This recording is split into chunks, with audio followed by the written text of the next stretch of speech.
इन मुंबई ये 27 स्टोरी का जो घर है वो $1 बिलियन में बनाया गया था और एक प्राइवेट रेजिडेंट है।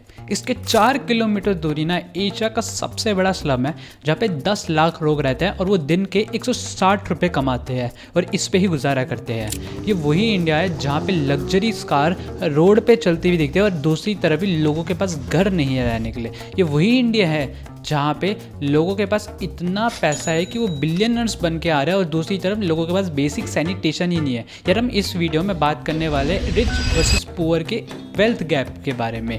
तो शुरू करते हैं पहले चैप्टर से। लास्ट 3 डिकेड पे ना इंडिया की इकोनॉमिकल सिचुएशन में बहुत ही ज़्यादा चेंजेस आए हैं। 1991 के जो इंडिया के इकोनॉमिकल रिफॉर्म हुए थे उस हमने अनप्रेसिडेंटल ग्रोथ देखी थी इंडियन इकोनॉमी पे और हमने करोड़ों लोगों को पॉवर्टी लाइन से हटा दिया था। एक तरफ इंडिया में 3rd largest number of billion people रहते हैं, वहीं दूसरी तरफ सबसे ज़्यादा लोग जो पॉवर्टी लाइन के अंडर हमारे देश में ही रहते हैं। इंडिया में सिर्फ 1% पॉपुलेशन 50% वेल्थ होल्ड करती है पूरी कंट्री की और वहाँ दूसरी तरफ जो 40% पॉपुलेशन है वो लेस देन 3% वेल्थ होल्ड करती है। पर हम स्टैटिस्टिक्स से एक स्टोरी से हम समझ नहीं सकते कि होता क्या है। स्टैटिस्टिक हमें सिर्फ एक तरफ की स्टोरी बताती है।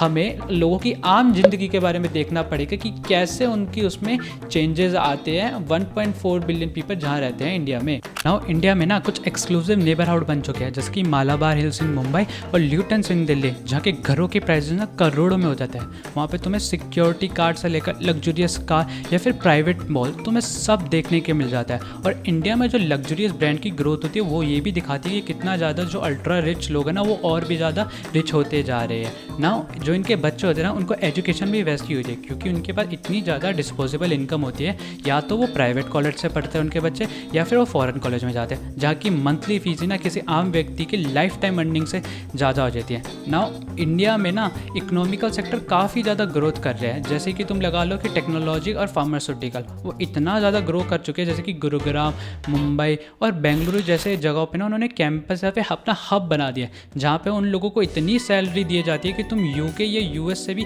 कंपेयर कर सकते हो। इतना ज़्यादा इकोनॉमिकल अपलिफ्ट होने के बावजूद भी ना काफ़ी सारे लोग ना अभी भी फार्मिंग करते हैं और इनके लिए ना ड्रॉट या फिर फ्लड अगर आ जाए तो बहुत ज़्यादा दिक्कत हो जाती है क्योंकि उनकी सारी क्रॉपें ख़राब हो जाती है और जिसकी वजह से कोई इनकम ही नहीं होती। ना तो फिर उन्हें देन एजुकेशन ना तो हेल्थ केयर मिल पाता है। जो बेसिक सिस्टम या फिर बेसिक नेसेसिटी होती है उनको कभी पहुंच ही नहीं पाती।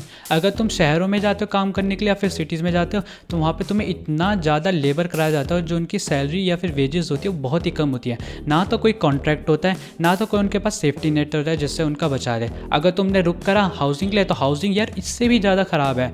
मुंबई में ना एक 8 लोगों की फैमिली ना सिर्फ एक रूम में रहती है और वो जो रूम होता है ना वो भी स्लम में होता है और अगर उसके जस्ट तुम 1 किलोमीटर दूर चल के चले जाओ ना लग्जरियस अपार्टमेंट या फिर प्रॉपर्टी इन्वेस्ट करने के लिए ऐसे खाली पड़ी रहती है सालों सालों तक। यार इतनी ज़्यादा बुरी हालत हो चुकी है इंडिया के जो पुअर लोग हैं जो लगभग 20% के पास तो ड्रिंकिंग वाटर की वही नहीं है बेसिक सिस्टम, मतलब उनको साफ यानी फ्रेश क्लियर वाटर मिलता ही नहीं और 15% के पास तो सैनिटेशन ही नहीं है, प्रॉपर सैनिटेशन जो अमीर लोग ग्रांटेड ले लेते हैं कि मतलब हाँ आराम से मिल जाता है ये तो।